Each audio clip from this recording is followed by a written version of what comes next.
করুন। এবার বিস্তারিত। নিম্নচাপটি গভীর নিম্নচাপে পরিণত হতে পারে, 4 বন্দরের সতর্কবার্তা।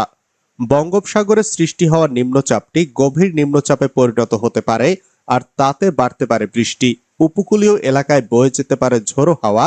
আজ বৃহস্পতিবার 10টার দিকে আবহাওয়া অধিদপ্তরের দেওয়া বিশেষ বিজ্ঞপ্তিতে এ তথ্য জানা গেছে।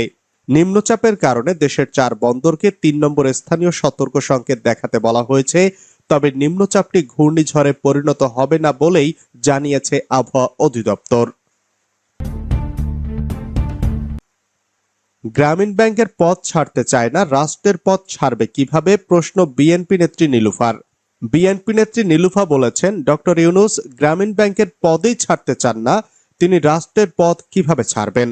তিনি বলেন, তার এই কথাগুলো বলা, এই নাটক করা। আপনি দেখেন যে নাহিদকে দিয়ে পদত্যাগের নাটক করালো। সম্প্রতি একটি বেসরকারি টেলিভিশনের টক শোতে এসে তিনি এসব কথা বলেন। তিনি বলেন, এনসিপি নাকি কিংস পার্টি না, তাহলে বিএনপি দেখা করতে যায়, দেখা করতে পারে না। বিএনপির মতো একটা দল, যার জন্য 3 দিন সরকার গঠন হলো না, সেই দলের সঙ্গে দেখা করার সময় নাই, অথচ সে পদত্যাগ করবে কি করবে না সেটা বাচ্চাদের ডেকে বলতেছে। তাদের মুখ দিয়ে আমাদের শুনতে হচ্ছে তাকে পদত্যাগ করতে তো কেউ না করেনি, তাহলে পদত্যাগ করলেন না কেন তিনি।